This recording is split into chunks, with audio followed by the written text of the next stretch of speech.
No, this new bill does not aim to make the Bible, or even just the New Testament, illegal.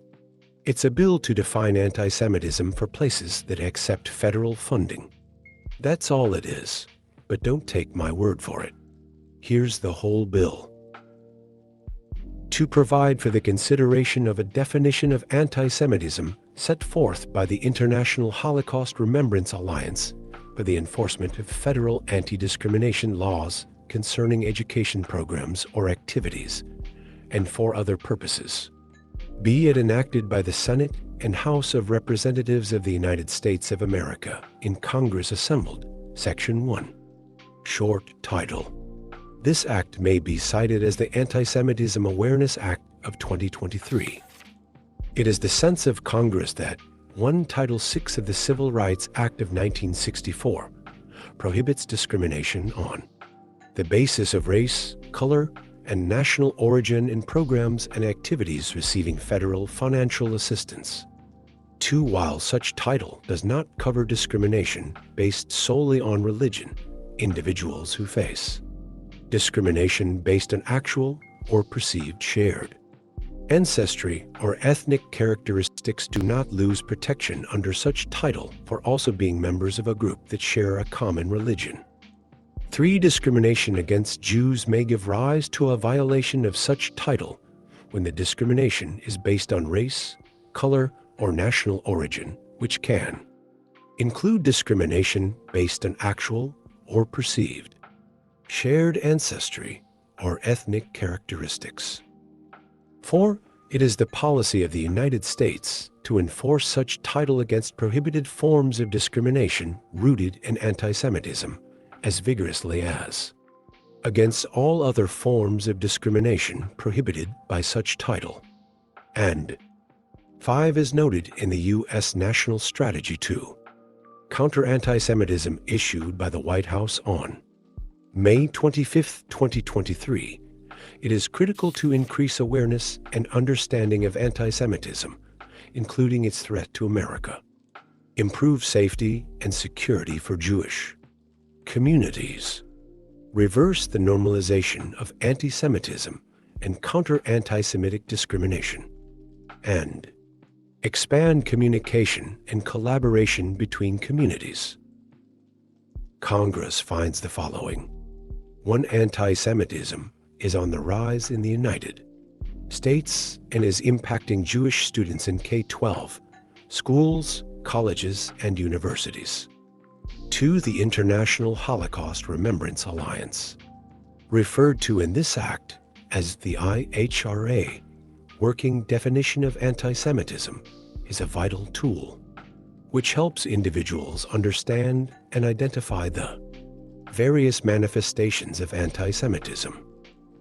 3. On December 11, 2019, Executive Order 13899 extended protections against discrimination under the Civil Rights Act of 1964 to individuals subjected to anti-Semitism on college and university campuses, and tasked federal agencies to consider the IHRA working definition of anti-Semitism when enforcing Title VI of such act.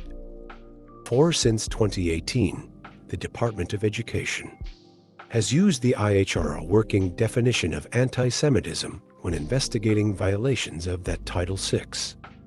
5. The use of alternative definitions of anti-Semitism impairs enforcement efforts by adding multiple standards and may fail to identify many of the modern manifestations of anti-Semitism.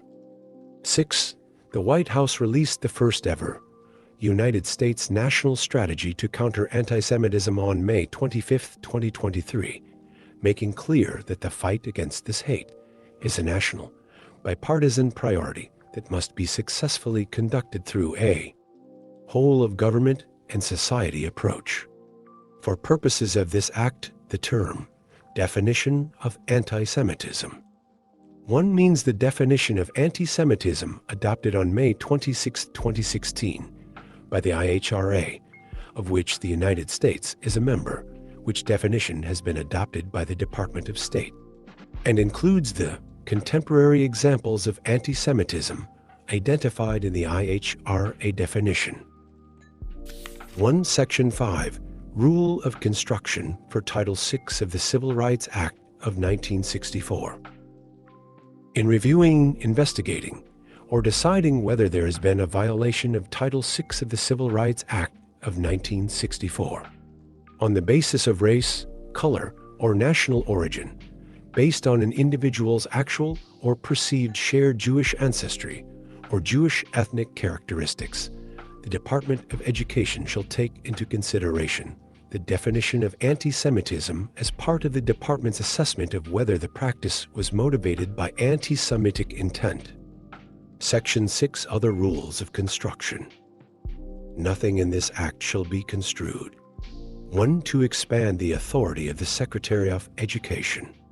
2. To alter the standards pursuant to which the Department of Education makes a determination that harassing conduct amounts to actionable discrimination. Or 3. To diminish or infringe upon the rights protected under any other provision of law that is in effect as of the date of enactment of this act. Constitutional protections. Nothing in this act shall be construed to diminish or infringe upon any right protected under the First Amendment to the Constitution of the United States. This whole act is for establishing a motive for an act already committed. There's nothing in here making anything illegal. It's giving a definition they can agree on and is enforced only on those who accept federal funding, like schools. I hope this bill actually gets read, and I pray the fear doesn't spread. God bless you all.